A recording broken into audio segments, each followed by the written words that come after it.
Welcome to Bangla City SATV News. This is Nuri Alamin with the headlines. Commuters suffer as transport strike begins nationwide this morning to protest hike of the fuel price. At least 5 workers died in a massive fire broke out at a shoe factory in Shuraighat in the Dhaka today. Publication of secret documents of the intelligence branch of Bangla will be excellent resources for the researchers, said the Prime Minister.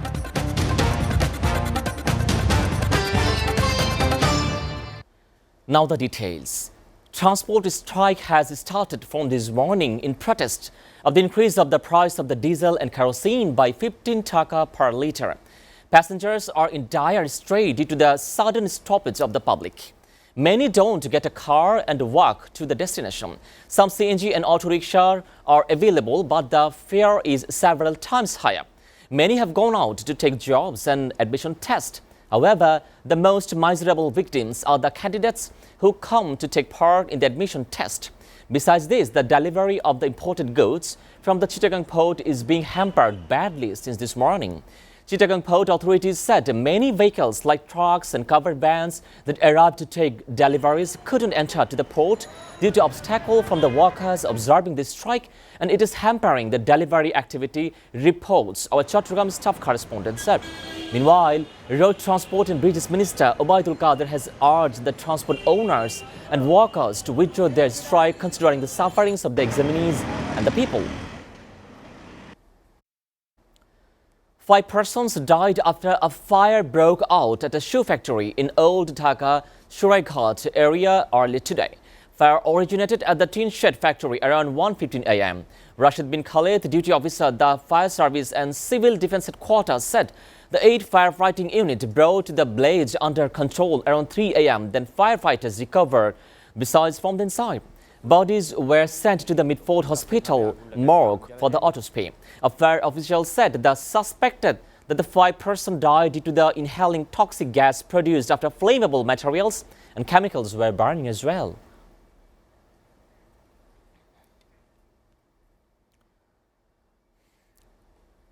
Prime Minister Sheikh Hasina said the publication of secret documents of the intelligence branch of the father of the nation, Bangabandhu Sheikh Mujibur Rahman, will be excellent resources for the researchers on the Bangladesh politics and history, as this unveiled how the Pakistani government snooped on the Bangabandhu and his family members. Hasina said this is at the international launching ceremony of the 2 publications titled Secret Documents and the Mujib and the Introduction. The secret documents is a collection of the intelligence branch report on the father of the nation, Bangabandhu Sheikh Mujibur Rahman, and Bangladesh during the Pakistani period. The Prime Minister unveiled the cover of the 2 publications at the Claridge Hotel in London. Talking about the newly published volumes of the secret documents, she also said this volume will provide the useful insight for the political leaders across the nations and the generations.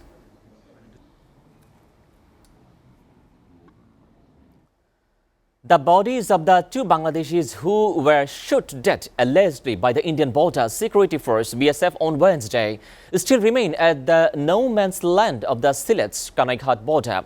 There was a flag meeting between the border guard, Bangladesh, BGB and the BSF yesterday, but they couldn't come to the decision on this matter. The deceased were identified as the Arifuddin, 22 years of age, and the Ascaruddin, 28 years of age, Regul village under the Kanaiঘাট Upazila. Officer in charge of the OC of Kanaiঘাট police station said some people of the remote border area villages operate the illegal trade of the Balital nut on the ground in the family in the terrain inside the Indian border. However, the local claimed that BSF shot them dead. He also said, adding the BGP trying to settle the matter with BSF to recover the bodies. The correspondent couldn't reach the 19 BGP battalion commanding officer over the phone since Wednesday afternoon. Meanwhile, agitated local held at the demonstrations in the hut as the authorities failed to recover the bodies in the last 2 days. Tree felling festival is going to the Sylhet on the pretext of the urbanization. The Forest Department is not working for the movement and having silent role in the environmental workers. No movement of the environmental activists is coming to work. They were helpless and appeal to the citizens to protect the trees. Meanwhile, the Sylhet City Corporation wrote a letter to the Forest Department showing the need to cut down a few trees to build a drain on the side of the road of the Shahjalal Sundarban area of the Sylhet city. But about 200 trees of the both sides of the road were cut down the night before, and the Forest Department could monitor and also approve.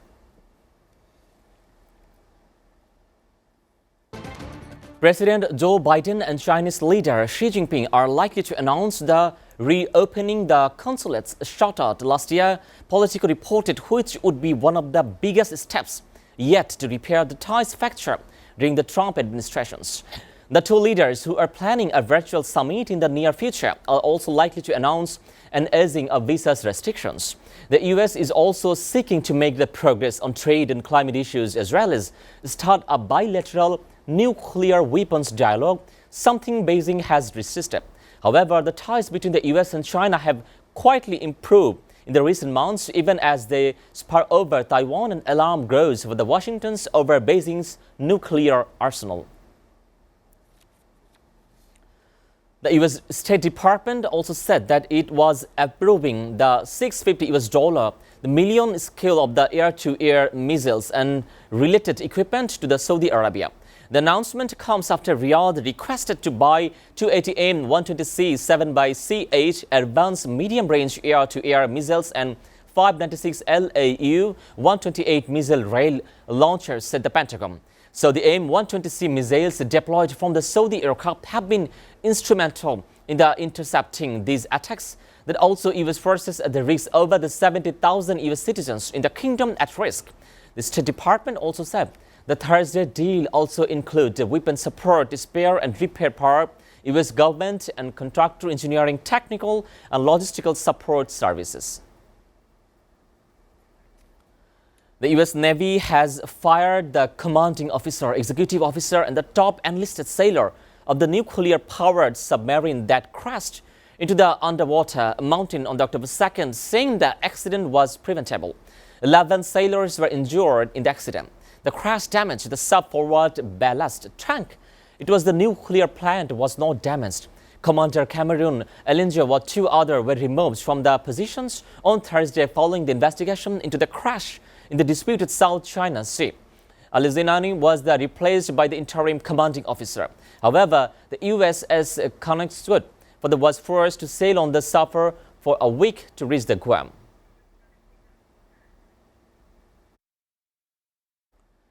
The United Nations Children Fund, UNICEF, has announced direct funding for the teachers in Afghanistan.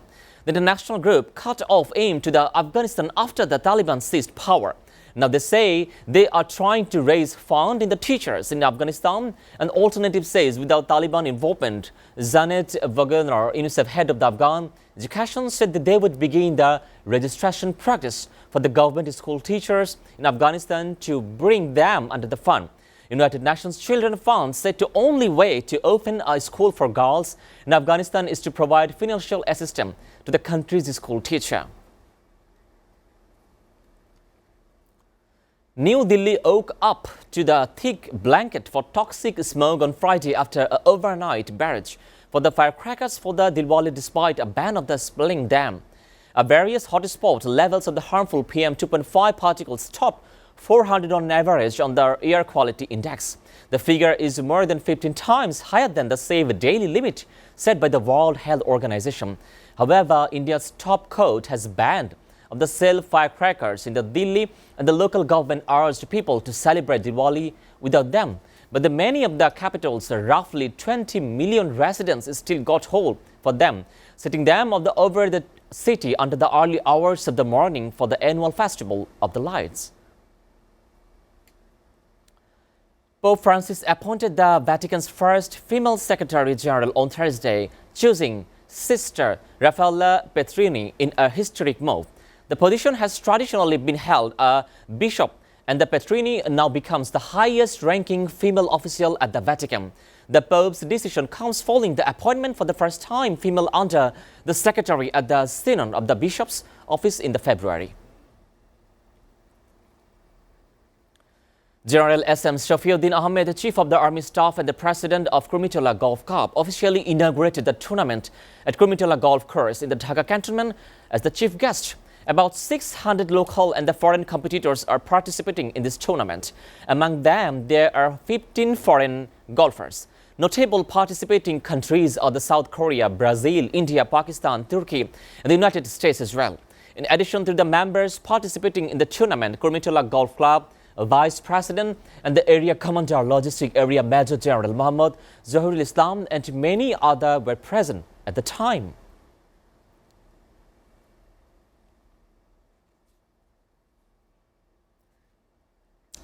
The cricketers are returning to Dhaka today after the disappointing World Cup mission. However, captains Mahmudullah Riyad, Mushfiqur Rahim, Liton Dash and Taskin Ahmed will return on November 11.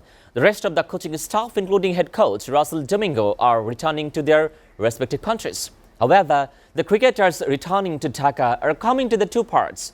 Nasum returned to Dhaka at 5 p.m. and also Shariful will return to Dhaka from Dubai at 11 p.m.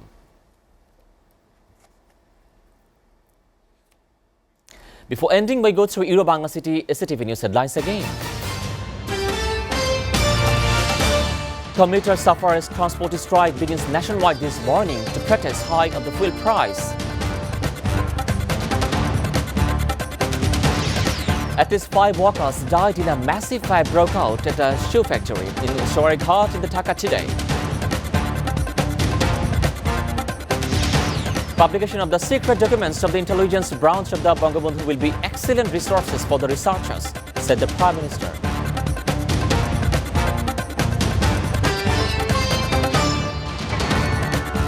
You are up to date with the Bangla City SATV News, and to know the latest news, visit www.satv.tv.